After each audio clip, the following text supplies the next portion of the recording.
Ei gente, tudo bom com vocês? Meu nome é Adalmo, esse é o Gira Trinco, esse é o 84º vídeo do canal e hoje a gente vai falar sobre o livro O Vento que Arrasa, da Selva Almada. Essa é uma escritora argentina, ela publicou este livro aqui em 2012. Se eu não me engano, ele chegou no Brasil este ano, 2024, pela editora Contudo Porém Todavia, e ele é a tradução do Samuel Titã Júnior. Esse foi o livro do mês, do Clube do Livro do Bela, só que do mês de junho. A gente tá em julho agora, quando eu for postar isso aqui. E eu li o livro pro encontro, mas eu não pude ir ao encontro. Eu ouvi falar que foi muito bom, que foi muito bonito, que foi uma ótima partilha, assim, que foi realmente especial, mas eu não tava lá. E tô atrasado, mas eu quero dar as minhas opiniões também, quero falar sobre o livro também. E pra quem for de BH, fica o convite pra participar do clube, é só você ler o livro e ir lá. Eu acho que é na última quinta-feira do mês, se eu não me engano. E o próximo livro vai ser Agosto Azul, da Débora Levi. Já fica aqui pra quem realmente se interessar. Mas voltando pro Vento que Arrasa, a sinopse é muito simples. É um livro que ele não tem nada muito complicado no que ele vai se tratar, ao mesmo tempo que é muito profundo também. É um livro que vai falar de 4 pessoas, basicamente. Ele vai falar de 2 adultos, cada adulto acompanhado de um adolescente. A gente vai ter o pastor, o reverendo, que ele vai dirigir com a filha dele, a Leni, pela Argentina, pregando aí em várias cidades. E aí, um dia, o carro deles vai quebrar no meio da estrada. Eles vão ser ajudados por alguém que não é relevante para a história. E essa pessoa vai levar eles pro mecânico mais próximo, que vai ser o gringo, que vai ser o mecânico que vai consertar esse carro. E ele vai ter o ajudante dele, que é o Tapioca, lá também. O livro basicamente vai se passar quase todo nessa oficina mecânica e o embate entre esses 2 adultos e entre os adolescentes também, contra os adultos, enfim, essa mistura de pessoas ali vai gerar os conflitos que vão conduzir este livro. É um livro que ele é enxuto também na questão do espaço. Além do livro ser curto, ele tem 100 e poucas páginas, também é um livro que vai se passar basicamente nessa oficina. Ela vai ter alguns ambientes, assim, realmente é uma coisa que é fácil de montar uma peça em volta disso aqui. E isso me lembrou aquele filme do Lars von Trier, eu não sei como é que fala esse nome, mas aquele diretor meio famoso, que ele tem umas propostas diferentes. Ele tem um filme com a Nicole Kidman, que eu esqueci o nome, e que eu vou colocar aqui na tela porque eu esqueci de pesquisar isso. Mas é aquele filme que é basicamente um espaço em branco, assim, que só tem umas marcações no chão e as pessoas vão fazendo, os atores, né, vão fazendo as coisas como se tudo existisse assim. É uma abstração um pouco diferente. É um filme que eu não gostei da história dele, mas a ideia é muito legal. E eu diria que esse livro vai se tratar muito do medo, assim. Ele vai trazer muita questão religiosa por causa do pastor. Acho que o maior conflito do livro é basicamente entre o pastor e o gringo, não porque o gringo seja exatamente contra a religião, mas ele não quer pensar nisso, e o pastor quer que ele pense nisso.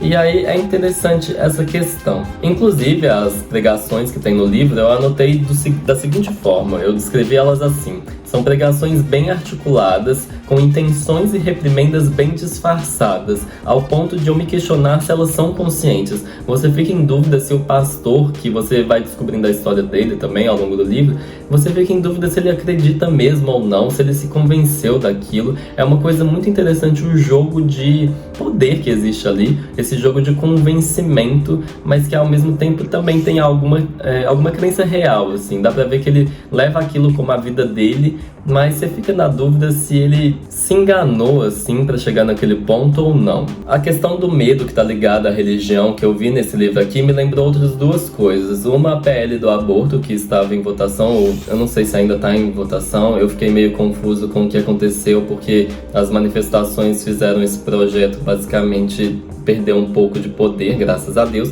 mas me lembrou essa questão do aborto no Brasil, que de repente estava sendo discutida ao contrário do que naturalmente a gente pensaria como uma evolução. E me lembrou também uma série da HBO que chama We Are Here. É uma série que leva 3 drag queens para alguma cidade do interior dos Estados Unidos. E a gente está falando de lugares em que as pessoas, por exemplo, colocam na própria casa bandeiras dos Estados Unidos segregacionado, assim.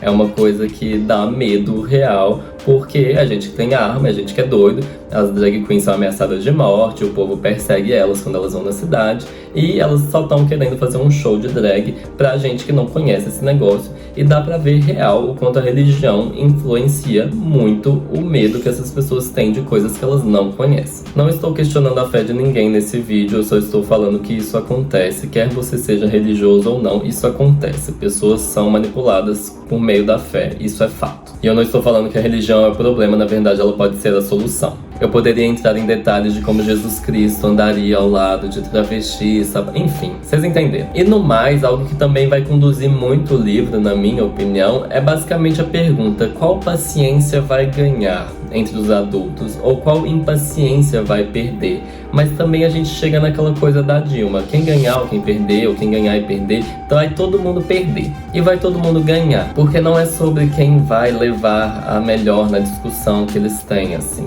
Não é sobre isso. É um pouco mais complicado. Eu acho que é um livro legal porque ele traz muitas camadas em poucas páginas e ele faz isso muito bem.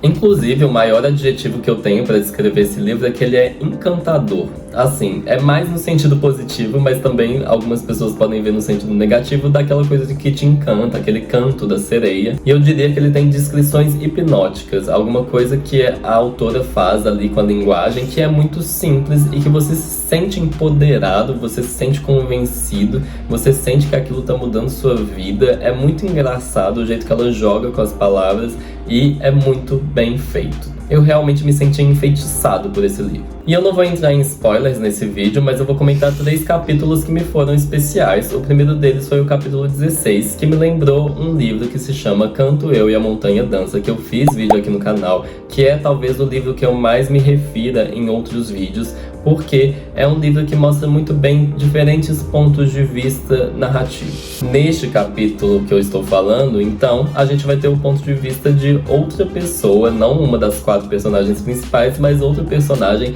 e é muito legal. Eu fiquei tocado, assim, foi muito interessante, e eu achei que também foi muito bem escrito, tal qual é bem escrito Canto Eu e a Montanha Dança. O segundo capítulo que eu vou comentar é o capítulo 19, que, pra ser honesto, gente, eu li esse livro faz umas 3 semanas, e eu fiz esse roteiro ontem, não lembrando muito bem das minhas anotações, mas eu escrevi que esse capítulo pra mim foi foda, e eu escrevi uma coisa um pouco mais forte, que foi: eu senti que o meu estilo de prosa estava validado.